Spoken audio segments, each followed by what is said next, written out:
ဒီနေ့မှာတော့ဝင်းတငယ်ချင်းလက်ဆောင်ပေးလိုက်တဲ့ဝါအုပ်လေးတွေကိုချင်းငန်းဆက်ကလေးတုပ်စားပါမယ်အရင်ဆုံးပေါ့နော်ဝါအုပ်လေးတုပ်ဖို့အတွက်ဝါအုပ်လေးတွေကိုရင်နွေးလေးနဲ့10မိနစ်15မိနစ်လောက်ပေါ့နော်ပြုတ်ထားပေးလိုက်ပါတယ်ရှင်ပြီးသွားပြီဆိုလို့ရှိရင်တော့ဝါအုပ်တုပ်ဖို့အတွက်ဝင်ရလိုအပ်တာလေးတွေကိုခုလိုမျိုးလေးပြင်ဆင်ထားပေးလိုက်ပါတယ်ကော်ဖီလေးနဲ့ငယ်ထည့်မယ်ပေါ့နော်ကော်ဖီလေးတွေကိုလည်းခုလိုမျိုးဝင်းတော့ခပ်ပပလေးတွေလှိပြတ်ထားပေးလိုက်ပါတယ်ကော်ဖီလေးတွေလှိပြီးသွားပြီဆိုလို့ရှိရင်တော့စက်သွအနီလေးကိုလည်းဝင်ရခုလိုမျိုးခပ်ပပလေးတွေပေါ့နော်နှလုံးလောက်ကိုလှိပြတ်ထားပေးလိုက်ပါတယ်ရှင်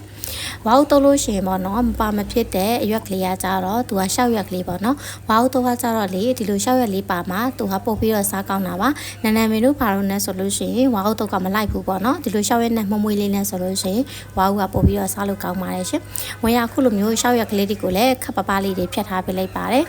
ပြီးသွားရင်တော့အဆက်အရသားလေးအတွက်ငှက်သီးစိမ့်လေးကိုလည်းခုလိုမျိုးပေါ့နော်ကိုစားနိုင်တဲ့လောက်လေးကိုအနေငယ်ထည့်ပါတယ်ဝင်းတို့တက်ထားပြီးတဲ့ဝါအုပ်ပြုတ်လေးဦးလေးကဆူလာပြီဆိုလို့ရှိရင်တော့ပြုတ်ထားပြီးတဲ့ဝါအုပ်လေးတွေကိုဝင်းတို့ခုလိုမျိုးဆက်ထုတ်ထားပေးလိုက်ပါတယ်ရှင်ပြီးသွားပြီဆိုလို့ရှိရင်တော့သူ့အရင်ဦးဆုံးပေါ့နော်ပပလေးတွေခုလိုမျိုးဝင်းတို့ဖြတ်ထားပေးလိုက်ပါတယ်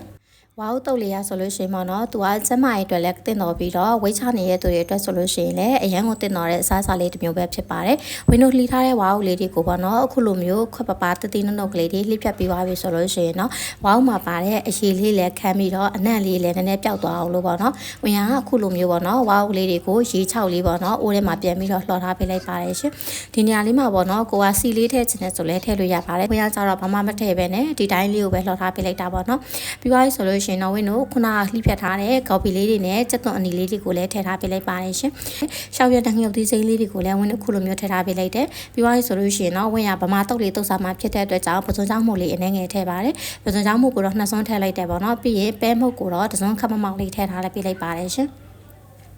ပဲမုတ်လေးတွေထည့်ပြီးသွားပြီဆိုလို့ရှိရင်တော့မြေပဲဆန်အမှုတ်လေးကိုလည်းဝင်ရအခုလိုမျိုးလေးထည့်ထားပေးလိုက်ပါတယ်မြေပဲဆန်လေးပါတဲ့အခါကျတော့လေသူ့ရဲ့အရသာလေးကကြတော့ပေါ့နော်စစ်စိတ်ကလေးဖြစ်အောင်လုပ်ပါရှင်ပြီးသွားရင်အရသာတော့ကိုတော့ဝင်ရစားအရသာမုတ်လေးပဲတုံးပါတယ်ငံမြားကြီးကြိုက်ရဆိုလို့ရှိရင်တော့ဒီနေရာလေးပါငံမြားကြီးထည့်ပါတော့အဆက်ကိုတော့ကိုစားမနိုင်သလောက်အနေတော်လေးပဲငှုတ်သီးချက်မုတ်လေးထည့်လိုက်တယ်ပြီးတော့ကြက်သွန်ပြိုစီချက်ချက်ထားတာလေးကိုထည့်ပါတယ်ရှင်စီစိမ့်လေးနဲ့တုံးမယ်ဆိုလို့ရှိရင်လည်းတုံးလို့ရတယ်ပေါ့နော်ဝင်ရကြတော့အနံ့လေးပို့ပြီးတော့မှွေသွားအောင်လုပ်ပါအခြေရတာလေးတော့ကိုတော့ဝင်ရတမယာသေးလေးနှစ်စိတ်ကိုခုလိုမျိုးလေးသုံးထားပေးပါတယ်ရှင်ဝင်တို့လိုရတာလေးတွေလည်းအားလုံးအကုန်လုံးထည့်ပြီးသွားပြီဆိုလို့ရှိရင်တော့ဝါအုပ်လေးတွေကိုစပြီးတော့ခုလိုမျိုးနှက်ဆက်အောင်လို့နေပေးလိုက်ပါတယ်ရှင်ဒီတုံးနီလေးကကြတော့လေဝင်ရဗမာတုပ်လေးတုပ်ထားတာပါတက်တက်လို့လေးစားချင်တဲ့သူတွေဆိုလို့ရှိရင်တော့ပစွန်ချောင်းမထည့်ပဲနဲ့ပေါ့နော်မြေပဲဆက်မှုတ်လေးများများလေးထည့်သုံးမယ်ဆိုလို့ရှိရင်ပို့ပြီးတော့စားကောင်းပါတယ်